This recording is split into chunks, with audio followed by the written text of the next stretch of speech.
The vision that we have since the beginning and remains is to build a platform that you can create anything on, that an entrepreneur can come in and actually leverage that unique, valuable technology that is blockchain in a way that you can't on any other platform. We're doing a performance demonstration for DragonNet. Bitcoin and Ethereum are doing 4 transactions a second. Yeah, 15,142 transactions a second. So fun to see it. Like to me, it was almost like a SpaceX type of experience to kind of just to see the tech work. Our developers have built an exceptional platform. As far as Dragonchain is concerned, no matter what happens, I know the technology will live on. No matter what happens with the regulators in the US and in the world, there's no stopping blockchain technology, and Dragonchain will live on.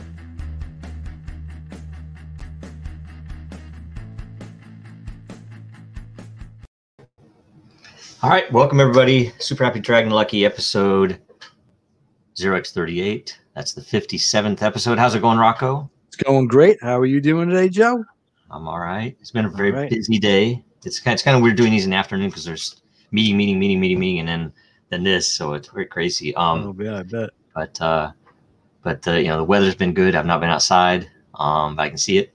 So on. And today we have no guests. So this is a little easier, but you know, we'll have to try to make it exciting, Rocco. Absolutely, definitely. It's all about Dragon. Okay, so the first topic, Smogist, just ended. You know, September 1st now, and we ran a you know, it's just for fun. You know, we're all about dragons, and so we ran a full competition for Smogist, and we actually had a lot more entries than I expected because you know, we're kind of, you know, in that world, you know, we don't have an Instagram account or anything else. So there were some really good entries, I thought, some that I really like. And the voting, the judging, whatever you want to call it, is already underway. That's happening in the fellowship. So the Order of Dragons, the fellowship. And I don't know when the deadline is, but we should have a winner pretty soon. So stay tuned for the announcement of that. We also have 5 provably fair winners are going to get 1,140 dragons each.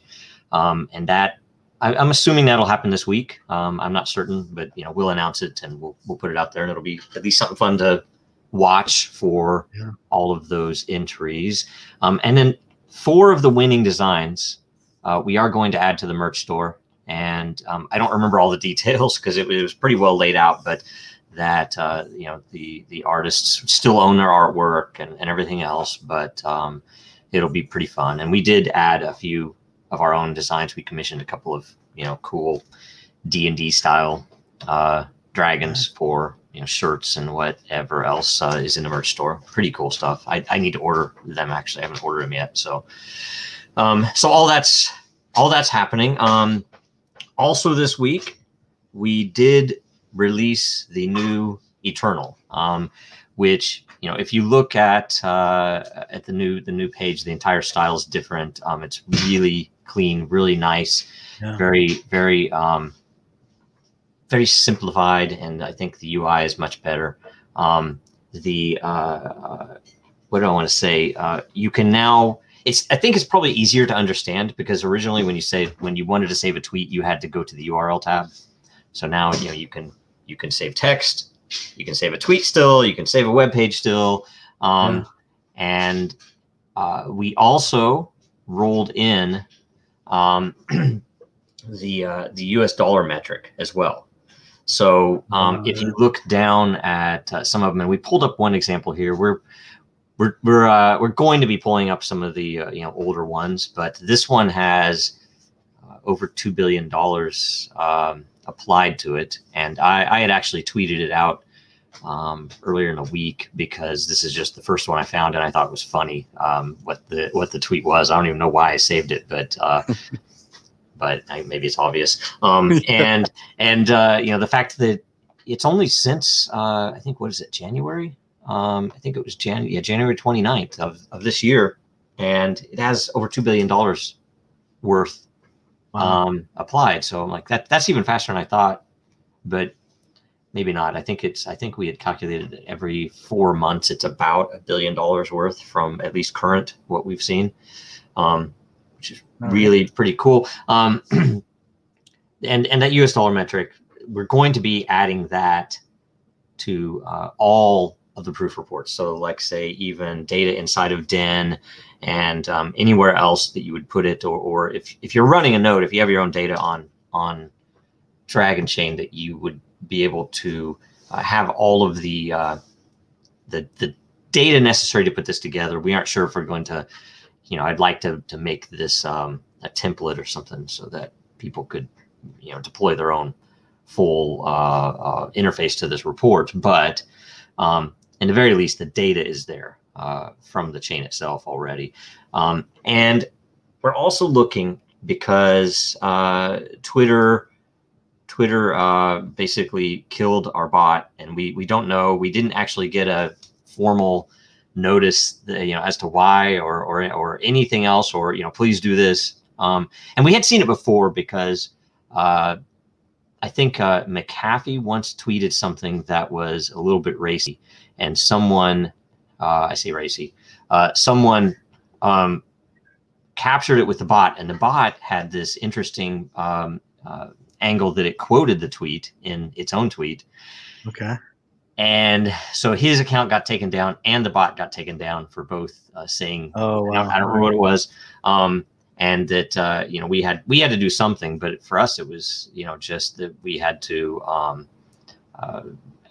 basically say, okay, yeah, we didn't mean to. I don't know if they even looked at what the bot does, but now they've eliminated it, and we don't know why, and it's just gone. So long story short, we're going to be putting together a mobile app.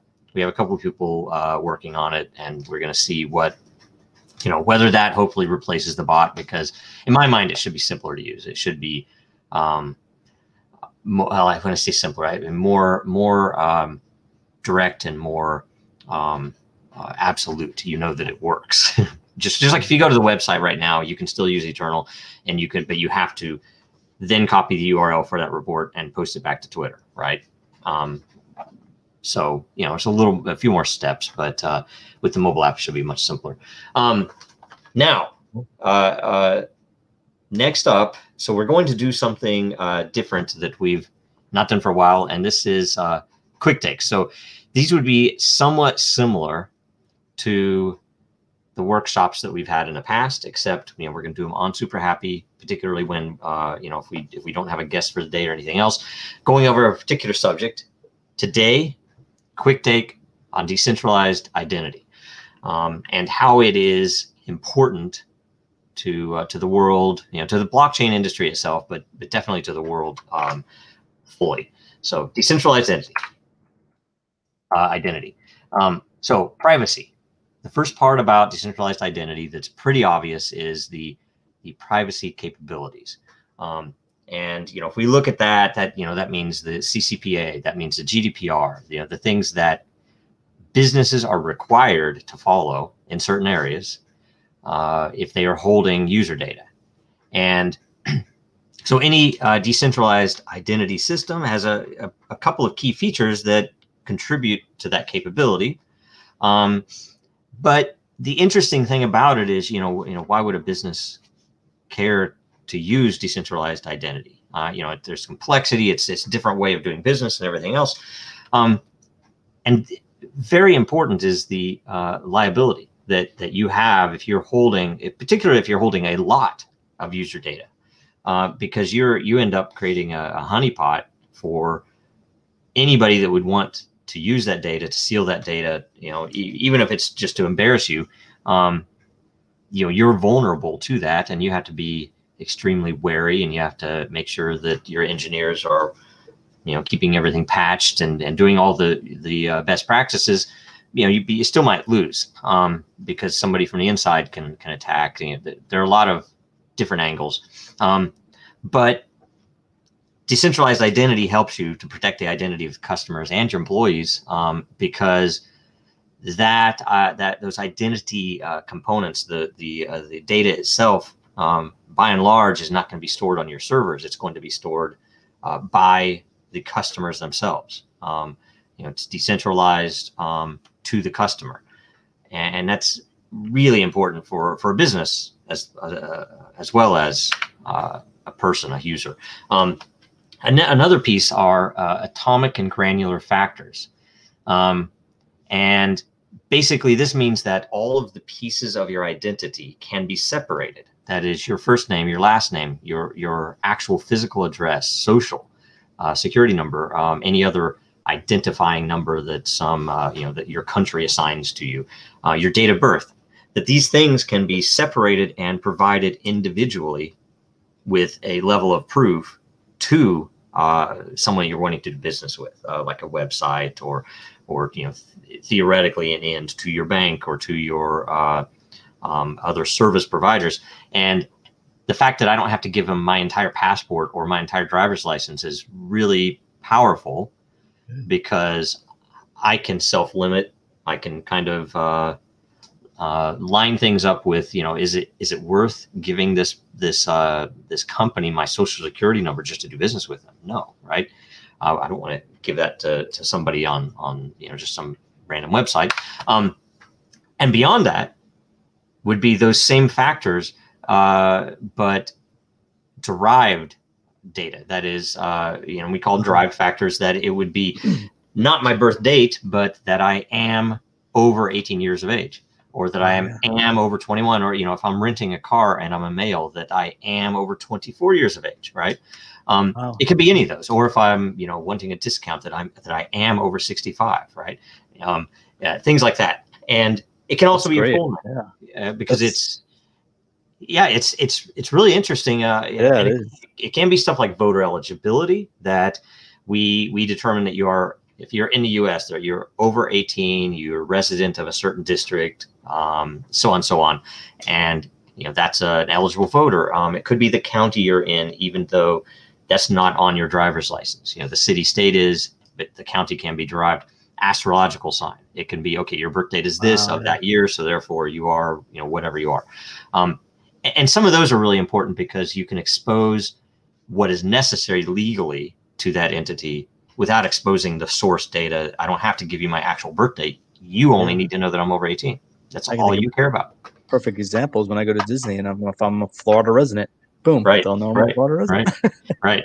The next piece that is very interesting is, once these factors are in place, that we have the ability to reuse them. And you think about it, first of all, it's particularly convenient for the user, because they've already done this verification. They've already gone through and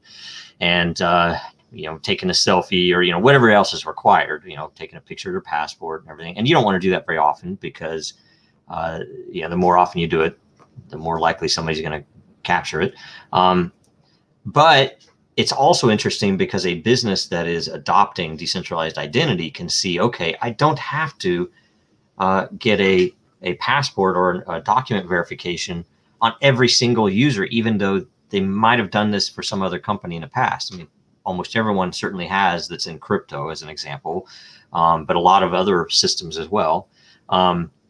That cost is much lower, because we don't have to go to the third party to get the verification.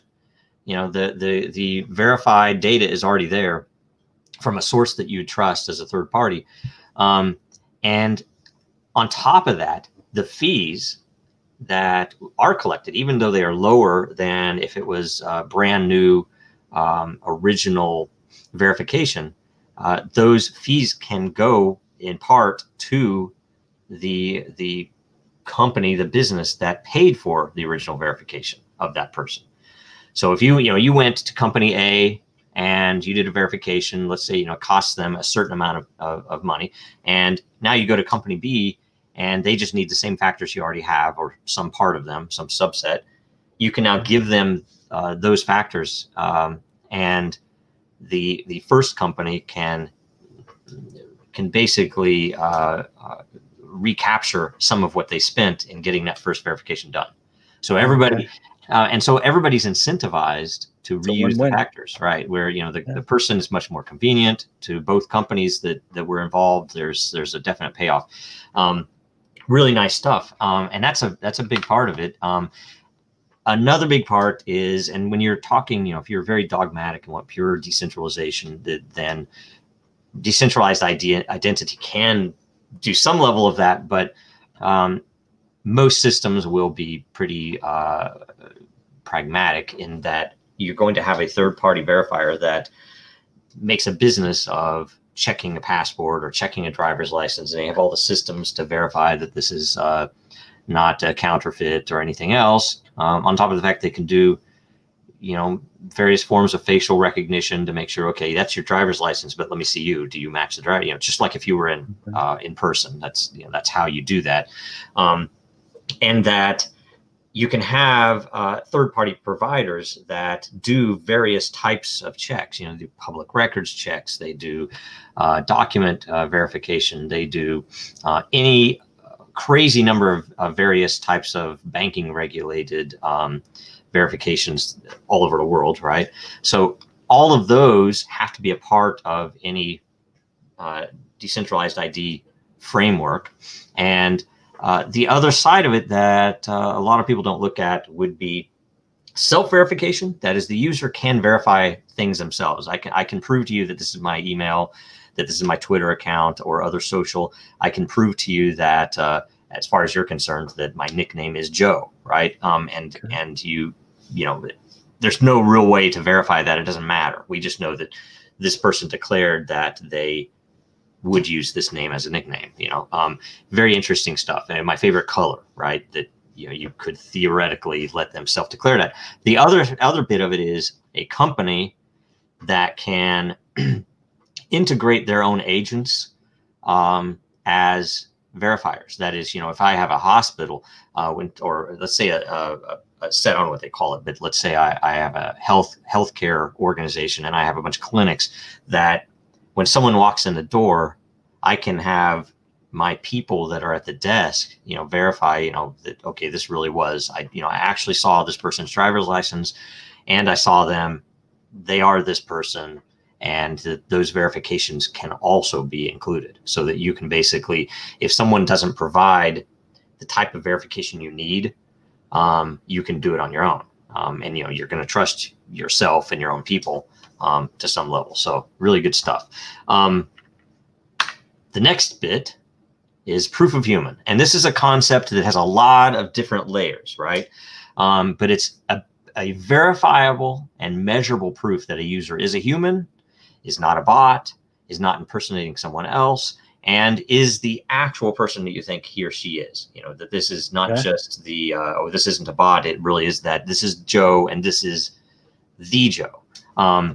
That it's a really powerful thing, and we have a bunch of different angles on doing this. Some of them are based upon document verifications, but some of them are also based on other network components that we're looking to build. So really interesting stuff, and that leads heavily into an intuitive recovery system where when we're rolling out, you think about decentralized identity, and this is kind of a niche of a niche of a niche where you're talking about crypto people, you're talking about blockchain stuff, you're talking about identity and security, and we don't want to make it so that only technophiles can adopt this, right?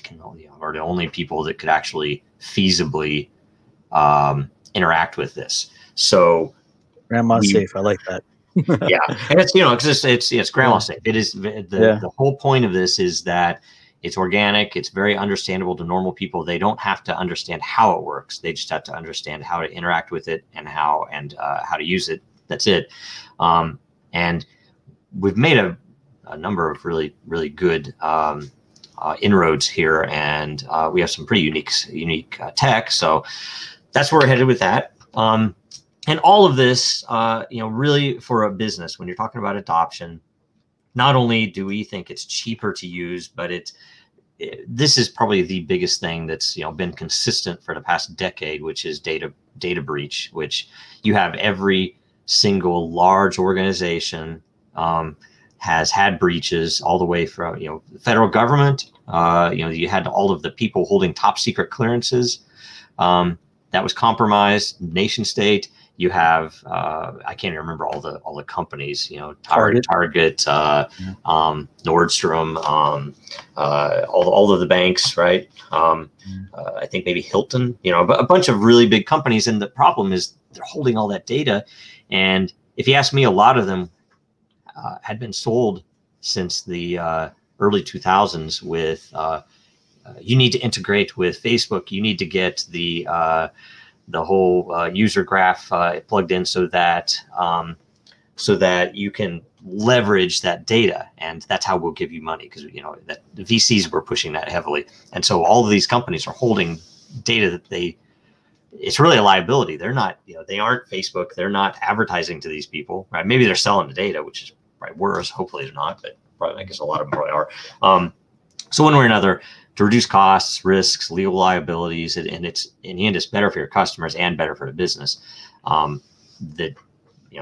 the big piece of it. And then another key component, which is it's sometimes it's easier to understand, sometimes it's harder to understand, is smart devices, and that's the ability to apply identity to any internet smart device, IoT device. Which would be, you know, handheld, mobile, or a sensor even. And the reason that matters is because there are so many of these out there, and they're going to be tied to humans, and some of them aren't going to be tied to humans, but they are going to be given access to things that are particularly sensitive. And so you're going to need to know that this device really is the device it says it is. And you know, there are a lot of attack vectors there, so it's a really big key component of a decentralized ID platform, in my opinion.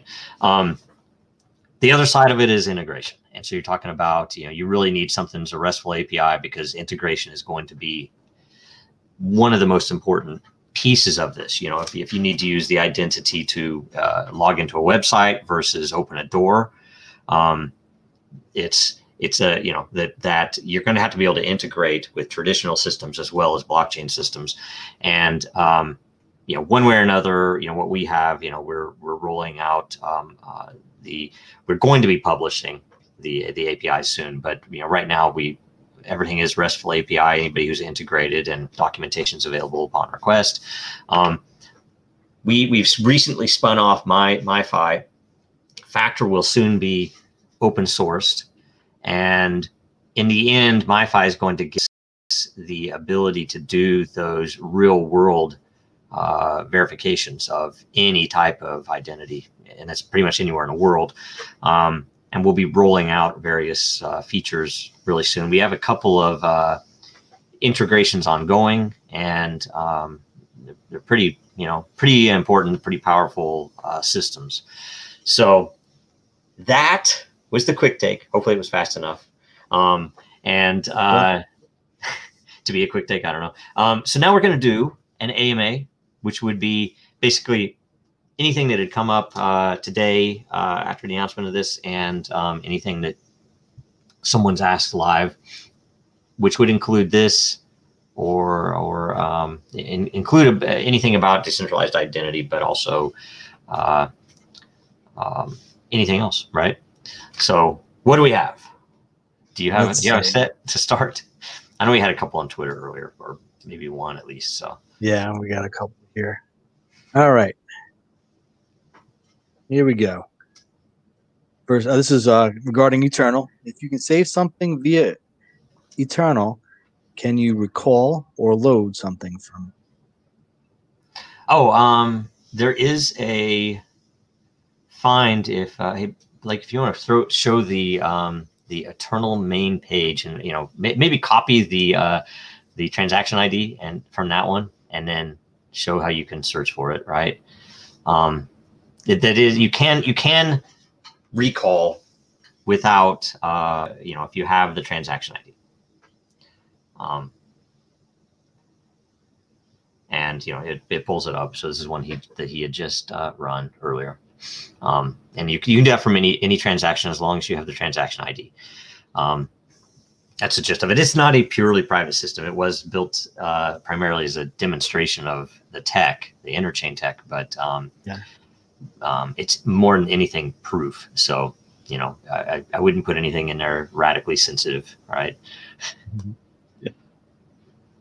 All right, here we go. Another one from Scott. So if I save code, say a function, to Eternal, could I then call that function as part of another program? Theoretically, I mean, you would have to, you would integrate, you would basically pull, you would query the that transaction ID, and if we look, I'm trying to think, if we look at the text, like again, I'm sorry, if you want to pull up the that transaction and look at the raw down below, yeah, you could pull this, and of course you could run it. I don't know if I would, but the crazy thing is, it's somewhat similar. I would actually say the more appropriate approach would be to take code and put it on your own chain, and then pull from that code. And you could even have versioning of it. So you could say, give me the latest version of this, and then you could pull that code and run it. And that's kind of what we do with smart contracts. I mean, they're all on chain, and you can actually look for a transaction at any given point in history and say which smart contract it would have run against, so that you can pull that code and you could run it yourself. Yeah. All right, we got one from Tommy. Could all these static factors be used as inputs for HD wallet creation, like possible mutable biodata? Let me think here. Static factors. Yeah, of course they could be. I'm trying to think if it would be good or bad. The great thing about it is that they would be separated. The bad thing is you'd want to make sure, because some things are, like, say, the fact that the factor is there is on chain. The factor itself is not on chain. The factor is held by the consumer, by the user or the device or whatever at the end. The chain itself holds the proof. So part of that proof is a hash, and depending upon what type of data is in the transaction, and I'd have to look because it's been a while since I've seen a factor transaction, but it's basically all of the normal Dragonchain stuff with the headers and everything. And the reason I say this is you could potentially brute force some of them. But you could salt them, you could do other various things, you could encrypt them and store them as factors that way. If maybe the point would be if the use case is proper that you would ever want to share them. In some cases that is possible. There are some cases where people split 24 words to separate the keys so that if you have a company wallet, I've heard of people doing that, where if you have a company wallet, that if various employees came together and then got one other outside person, like a lawyer, that they could put together all the keys. So if you had the situation like you had in, gosh, I think it was last year, where the dude disappeared. He went off to some Indian town and that was known for producing death certificates, and he just was just disappeared, right? And he died, supposedly. That in that case, that the company could still gather the keys, even though if that person was the only person that was there. So theoretically, you could do that. You'd want to be very careful with it. Anything when you're doing with the private keys, I'd be extremely careful. But yeah. All right. Okay, Lekadin user. Okay, can you use for securing emails? Emails are notoriously difficult to prove real, as they can be intercepted and altered. Can this feature help emails to blockchain that have been tampered with once sent till arrival? Yes, absolutely. In fact, that's a huge use case that I want already. We haven't had time to build it yet. We want, one way or another, we want to be able to plug into a mail server, right? So if it was, an old classic, I'm trying to think, I'm trying to remember what the basically SMTP stuff on Linux, Unix, whatever. But also if you're running Microsoft Exchange, or if you're running, or if you're using G Suite, using Gmail, that you could plug in this, and basically every email or secondarily, at least every email from a certain person or that matches a certain criteria could be put on chain. You know, and that would be really nice, that anything that goes to my invoices email address at the company would immediately go on chain, right? Why? Because then we know here's when we got the invoice, here's when it was paid. If there's ever any, you know, legal question, that we have all of the proof, right? If it's, but you know, you think about it, you know, resignations, you think about hiring documents, all that would be really valuable, because not only the text, but even all the email headers, you know, the source, some of the server signatures, things like that could be included, and it would be really powerful. Pretty simple, but we haven't had anybody else other than me that wanted it so far. So, you know, we're looking at some of that for a couple of different potential products. Great. All right. And Tim, let's see here. When will we be able to just integrate Dragon into the logging into a device, and it gives us the security and protection in each app or email without the use of a different password for each account? That's a really good angle on it. We have, and you know, it depends on the system and what you're doing.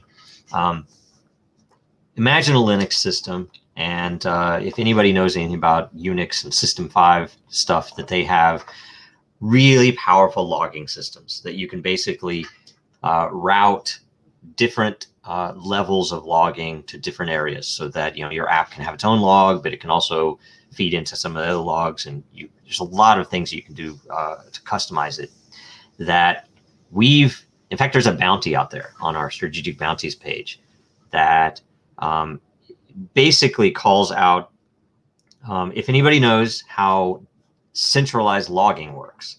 And it's a funny thing that it's called centralized logging, you know, being, as we are talking about blockchain, that centralized logging is a security best practice if you're running, you know, a big system, because if anybody attacks one of your servers, you know, it's a very easy thing. They bring in a rootkit, they pull any of the data they want, they do anything they want to do to that, you know, maybe change your website or whatever else, and then they wipe the logs, and they basically clean up after themselves and get out of there. And if it's a particularly nefarious attack, then you don't even know. They didn't deface your website, they just stole some data, and you don't know, because they wiped all the logs and looks like nobody was there if anybody checks. So people use what they call centralized logging, where I would have a whole bunch of servers on a system, and every one of them feeds over the network into a central server that might be maybe locked down tight, or maybe only one admin could get into it, or something like this.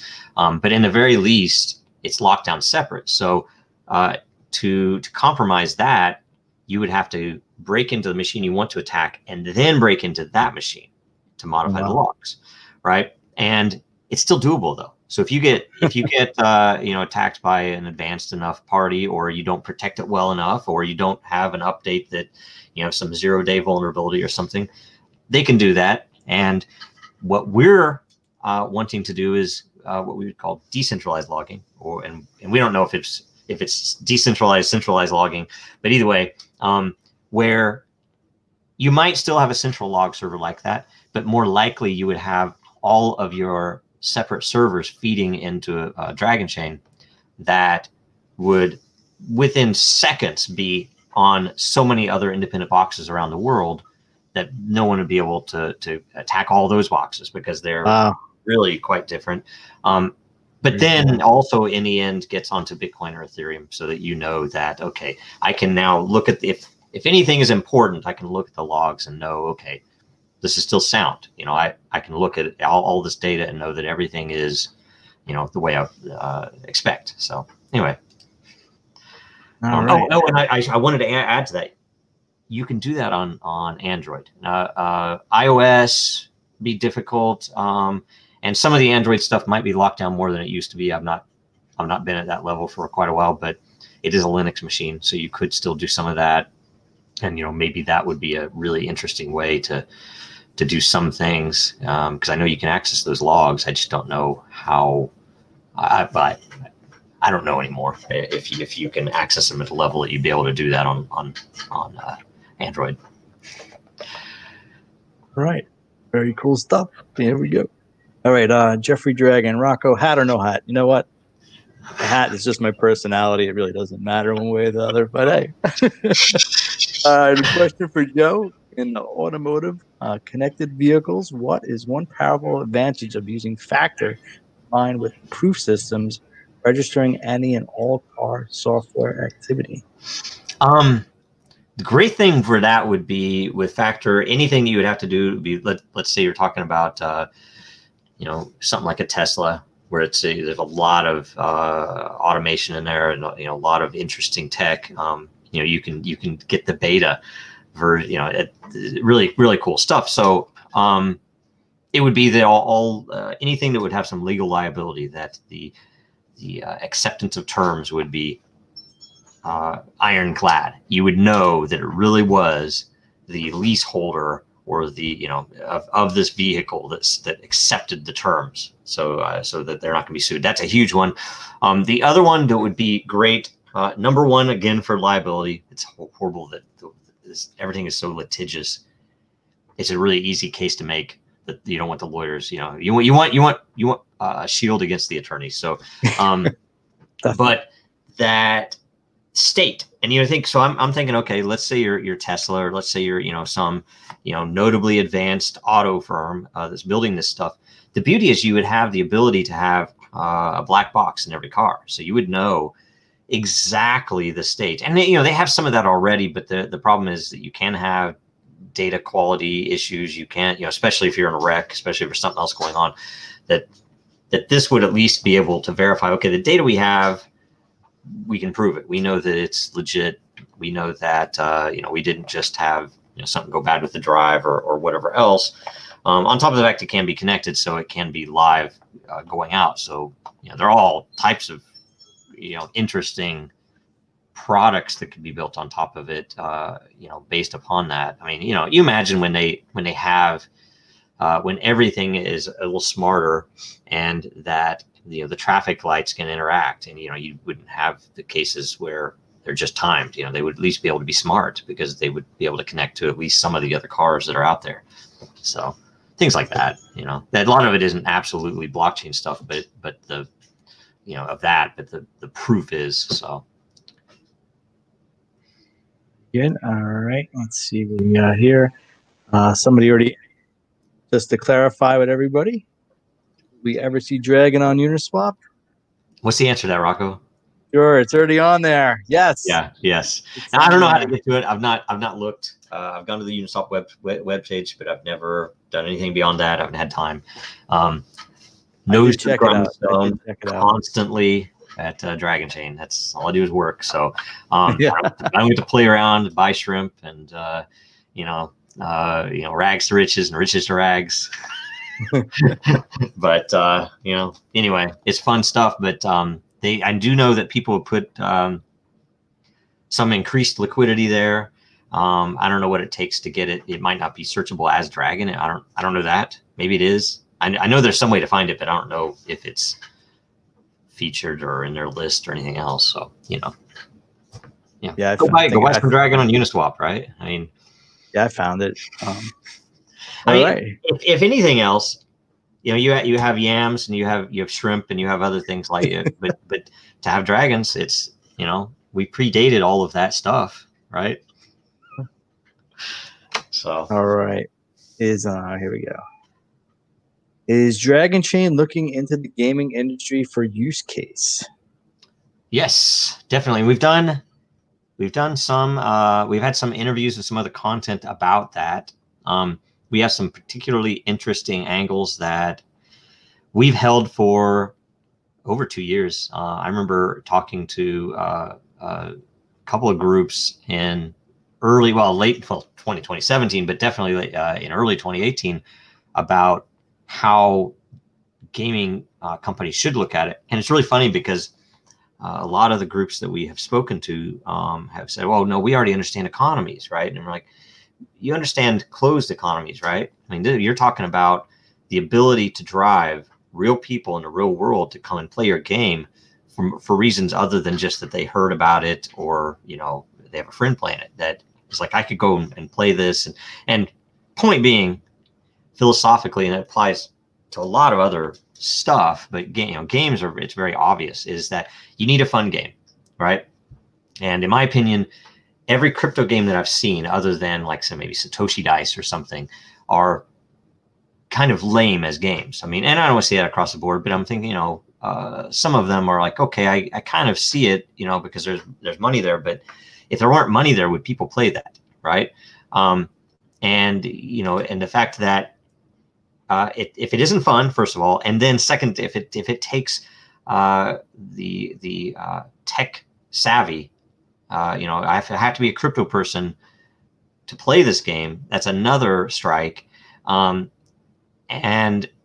what we have tried to do in a few cases, and there are a couple of people that are building things out there that aren't released yet, that are with this philosophy that the game is fun, people are playing it, and at some point they realize, oh, I have this value. I collected some item, some artifact that is particularly valuable that I don't use, and I didn't realize that it's worth $50. So Ethereum fees aside for now, I could now withdraw that and actually go and sell that. And it's like, well, okay, so now I have another driver. And for a couple of different angles, for the industry itself, it's powerful because it would get people immediately into crypto adoption, where they would immediately become customers and start being interested in other crypto. But for the business, it's really remarkable, because then you have a customer that's going to keep playing it because they've had fun and they've made money, right?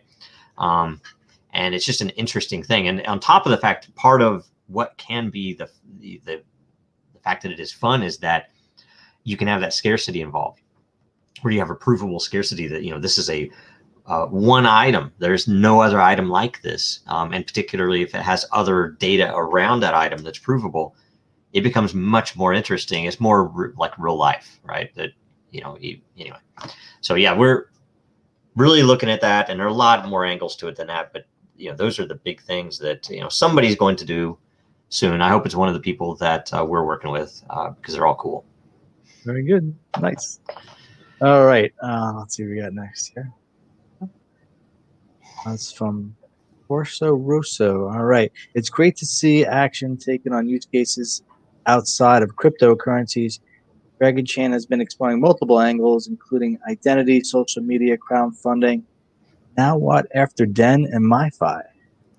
Yeah. Okay. So Den, MiFi, Factor. We are looking at some things that are DeFi, which is still cryptocurrency, but that would be notable things and useful things. We are trying to think here. Archival is another piece that with Eternal we really have pushed a lot. Voting would be another one. I'm not telling you things we're going to do. Things that we're that are on the plate. Things that we're looking at. You think about healthcare. And applications for using this technology in the healthcare industry are huge.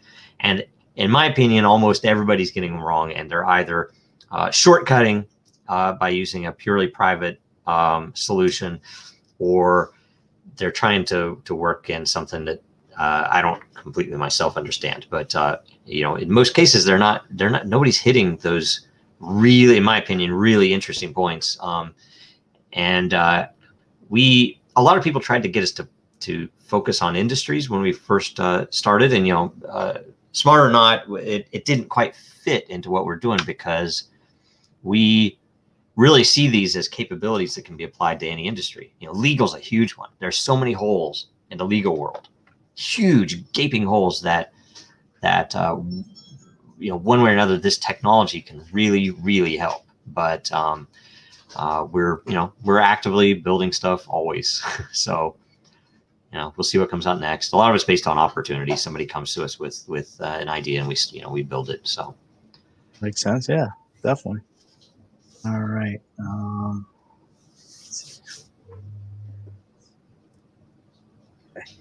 Here we go. All right. What do you think of proof of human work?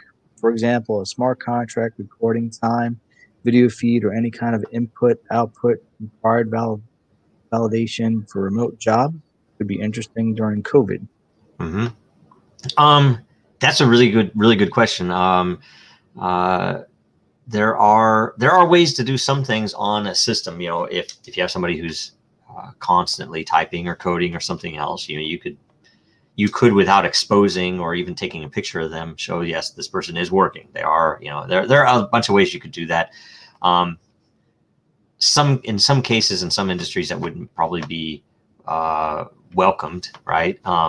But you know, because people need freedom to do things, and results is usually better to measure than desk and chair time.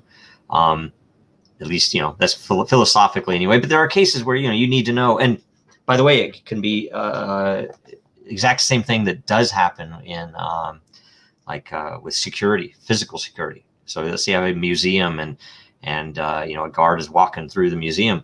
Right now, they do typically either have something where they scan the barcode on the wall, or they you know, write something in a logbook. You know, I did my rounds. You know, at this time, that it would be much more provable, much more secure, much more readily accepted by the owners of the, you know, valuable art. Let's say, if it was actually provable, they could just look at a report and say, yeah, someone was at this station at least once every 15 minutes, right? And you'd be able to see where, you know, why is this station not getting, you know, stuff like that. So that would be important. And there are a lot of other cases like that where it really does matter that someone was at a certain place at a certain time, or other things like that. Yeah, I mean, it could also be, though, even someone responding to a message that could be on chain, and you could know, okay, yes, they did respond. Let's say as a help desk, they did respond within 10 minutes, provably, right? This is when the message came in. This is when the response went out. Things like that could be pretty useful too. And yeah, for remote work, there are probably a lot of places you could plug that in.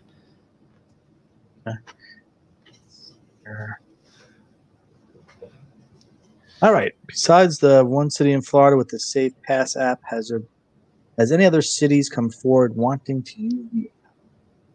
Tim Miller. Let's see here. I don't know about cities, but others have. Yes, and we've talked to quite a few. We had a couple of cases that were almost deployed, and then the timing didn't work out.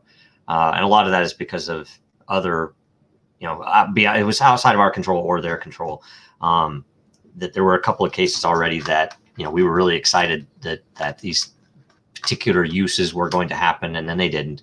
But there are others, and there are others that are looking at stuff, and you know, well, we hope that they start. We're hoping that you know, some smart governor somewhere decides to make open his whole state up by saying, okay, if you go through this process, then you can go to any restaurant and take off your masks and you know, have at it, right?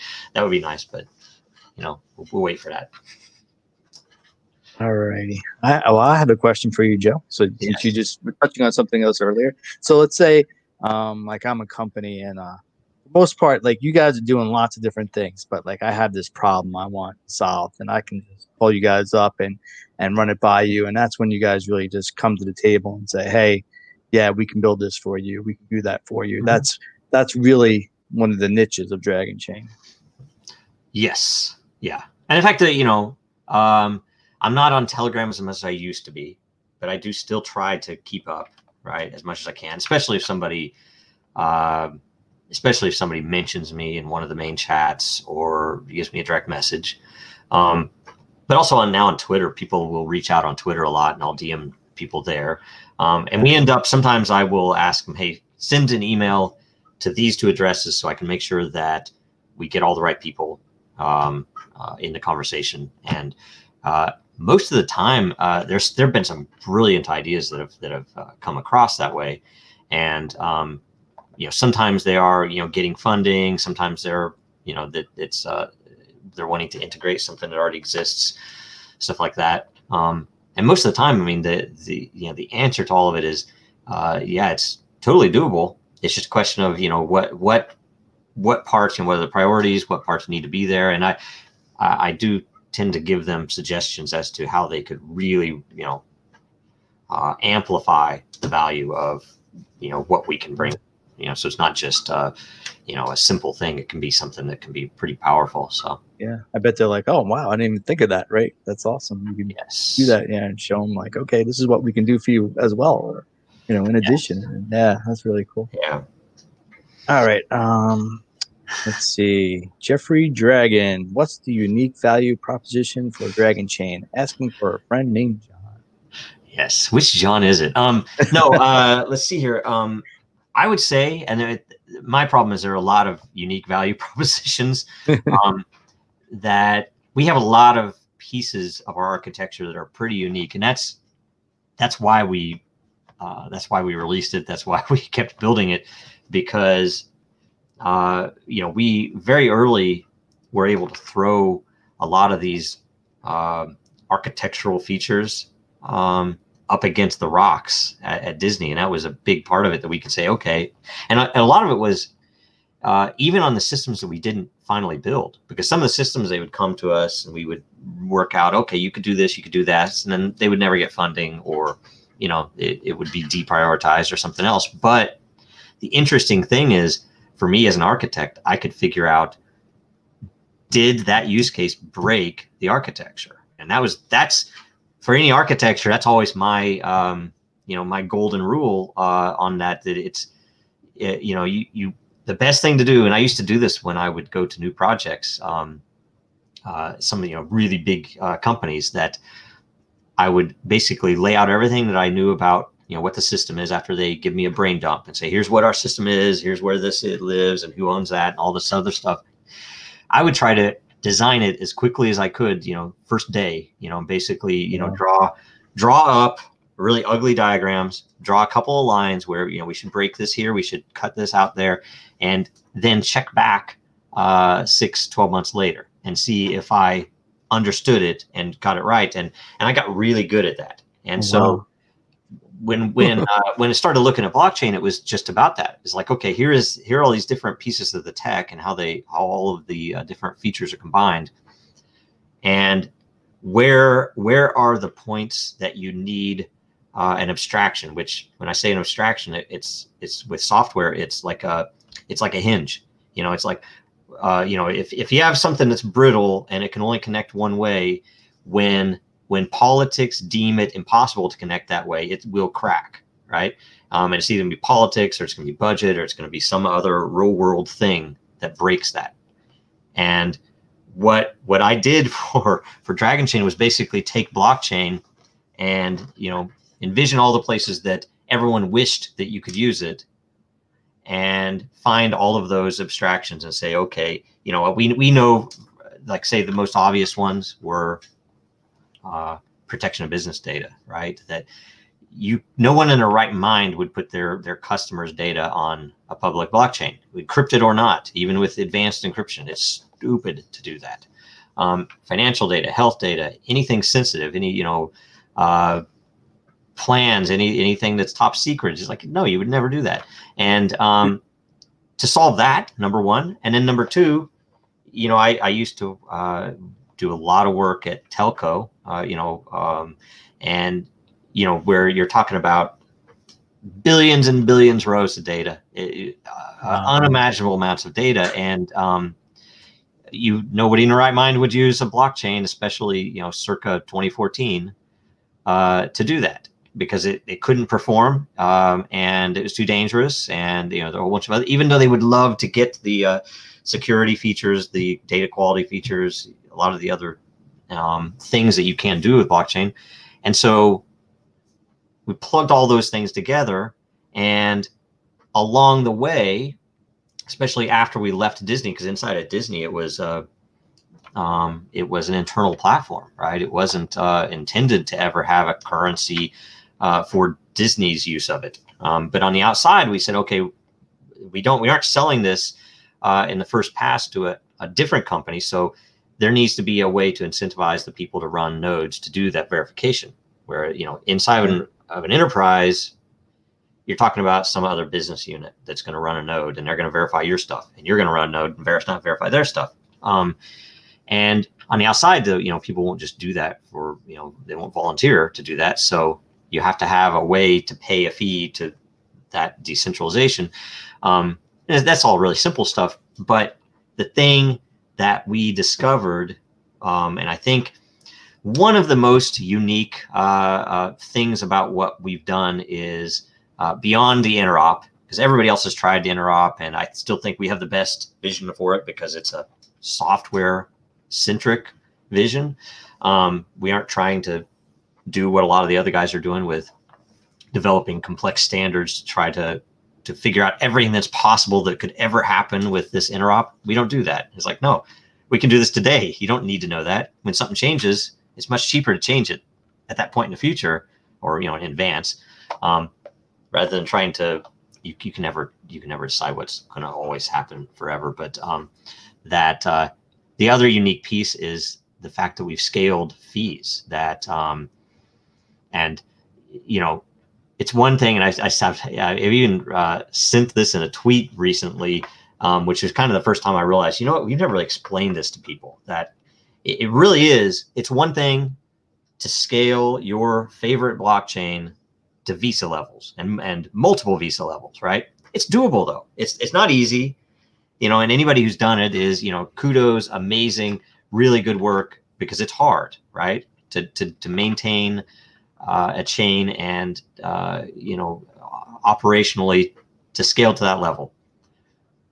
But what's really hard to do is to have an economy modeled that when that scale happens, it doesn't, number one, create so much backlog that you can't actually get a transaction on chain.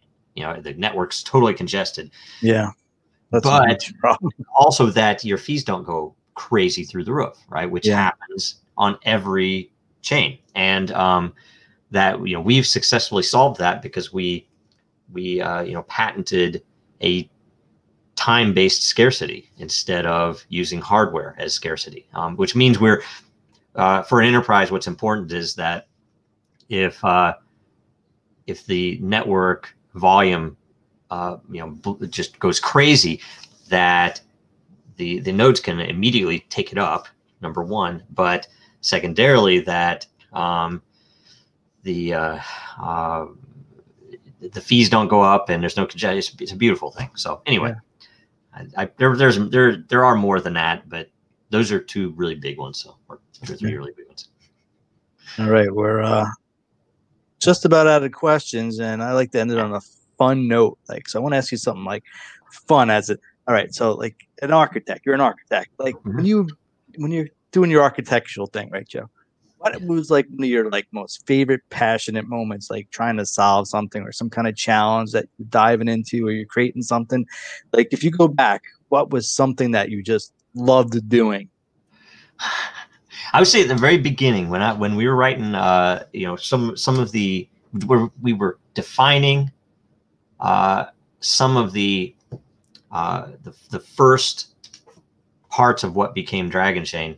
The fact that it was, I remember it was an amazing thing when I realized, okay, these are just contexts, and you could add any more of them. We have 5 contexts, but you could have any number of them, and the network might adopt more later. We have a couple in mind that we're considering to add to the 5 levels that would be really interesting.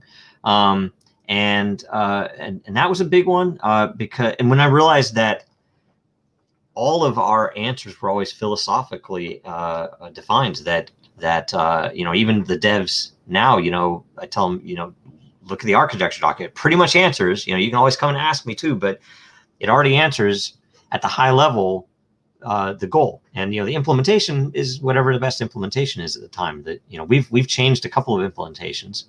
And the other one would maybe be the time when I was driving into work one morning, when that came to me, that we can just flip, because we were having trouble with how do we award fairly nodes from really low time to high time. And when we realized how the scarcity actually worked, I had to go in and have everybody check, does this make sense from all the different angles? And it did, and it was, that's, we, got a patent shortly after that, and on that, and that is primarily a scaling issue. We've sometimes phrased it as it's a loyalty thing because we use time as a a basis for our loyalty system, but in the end, it's loyalty as scarcity as network power is what it's really, that's to me probably one of the more important things that I'd say by and large most people don't get still. But someday everyone will understand. So it's cool. So 1 hour. We just there we go. Boom. Good. All right. So okay. We have real quick. We are doing a merch giveaway. The code is SHDL quick-take-factor, and basically you can get the Dragon Factor logo T-shirt, and I think you can probably get it in any color you want, and probably I think any size you want to. So go there and get that. It's awesome. I actually have the other Factor shirt. I need to get this one. It's really cool.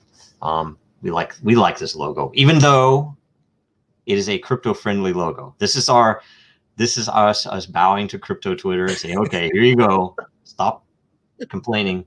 And it's not as good as our other logo, but definitely not. Right. And everybody else, like, comment, subscribe, please. And we'll see you next week again, Tuesday, same time.